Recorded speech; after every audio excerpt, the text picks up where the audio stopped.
अक्षर के बारे में चर्चा की थी उदाहरण सहित। और अब आते हैं हम व्यंजन। व्यंजन की परिभाषा।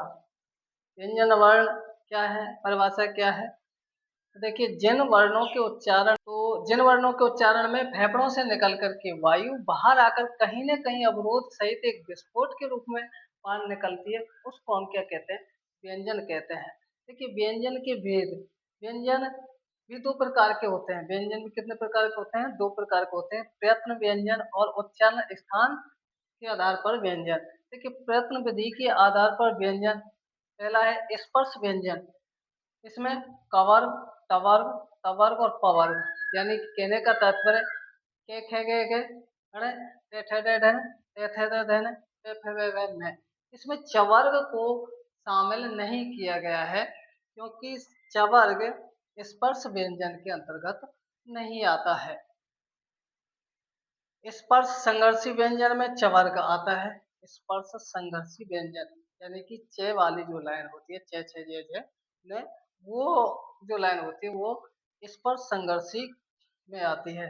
तीसरा है संघर्षी व्यंजन, जिसमें हम संघर्षी व्यंजन से है, ये चार व्यंजन इसमें आते हैं। इसको हम ऊष्म व्यंजन भी कहते हैं। चौथा है उत्क्षिप्त व्यंजन, यानी कि लुढ़कती हुई जीभ जिसमें बोलती है, उसमें दो व्यंजन आते हैं, ड और ढ।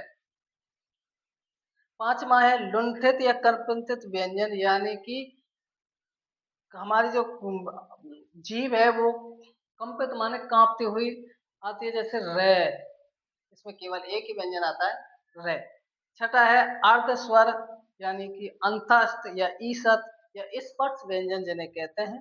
इसमें ये और वे हिंदी के अंतर्गत ये वे अंतस्थ या अर्ध स्वर या ईसत या स्पर्श व्यंजन के अंतर्गत आते हैं, लेकिन संस्कृत में ये वे के साथ रे और ले को भी अंतस्थ व्यंजन में जोड़ा गया है, जबकि हिंदी में केवल दो ही व्यंजन अंतस्थ में आते हैं, ये और वह। अगला आता है हमारा पार्श्व व्यंजन। पार्श्व व्यंजन के अंतर्गत केवल ले आता है। और आठवां आता है अल्पप्राण एवं महाप्राण व्यंजन। वर्ग का पहला अक्षर, तीसरा अक्षर और पांचवा अक्षर अल्पप्राण के अंतर्गत आता है। ये वे रे ले और डे भी अल्पप्राण के अंतर्गत आता है। वर्ग का दूसरा और चौथा जो अक्षर है वो महाप्राण के अंतर्गत आता है। से है और डे ये महाप्राण के अंतर्गत आता है। नौवां नंबर आता है घोष व्यंजन। अब घोष व अघोष व्यंजन, व्यंजन दो होते हैं, घोष और अघोष। वर्ग का तीसरा, चौथा, पांचवा अक्षर घोष के अंतर्गत आता है।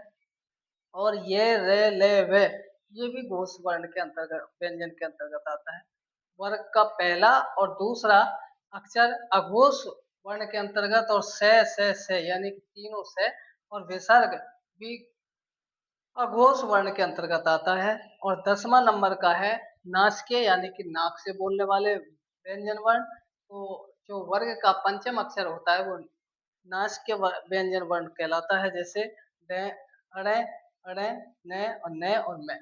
ये वर्ण का पंचम अक्षर जो नासिके व्यंजन कहलाता है। तो अब आता है व्यंजन वर्ण का दूसरा, उच्चारण के स्थान पर व्यंजन। उच्चारण के स्थान पर व्यंजन 8 प्रकार के होते हैं। कोमल तालु, कंठ, मूर्ध, दंत, ओष्ठ, दंतोष्ठ, तालव्य और तालव्य, ये उच्चारण के स्थान पर आते हैं। कोमल तालु के अंतर्गत कवर्ग की लाइन आती है। कंठ के अंतर्गत क और ख और गे आते हैं। मूर्धन टवर्ग यानी टे थे डे डे, रे से डे और अड़े आती है। दंत ते थे दे थे और रे आती है दंत में। ओष्ठ होठों से बोलने वाले पवर्ग यानी कि पे फे वे में आता है और वे वनमाला आती है। दंतोष्ठ दांतों और होठों से जो बोले जाते हैं उसमें फे आता है। तालु अर्थ में चवर्ग जो चे की लाइन होती है, चे छे जे जे ने वो आता है। और तालु से बोलने वाले तालवे व्यंजन वर्ण कहलाते हैं, जैसे इसमें से और ये आता है। इस प्रकार से हमारे जो व्यंजनों की संख्या हुई वो हुई व्यंजन संस्कृत के 33, उत्क्षिप्त 2, नए महाप्राण 4 और गृहीत व्यंजन 5, कुल मिलाकर के जो हिंदी में व्यंजन होते हैं 44 व्यंजन होते हैं। तो हमारे व्यंजनों की गणना कुल 44 हुई। तो इस प्रकार से हमारे स्वर और व्यंजन का ये जो टॉपिक था वो पूर्ण हुआ। धन्यवाद। Thank you so much.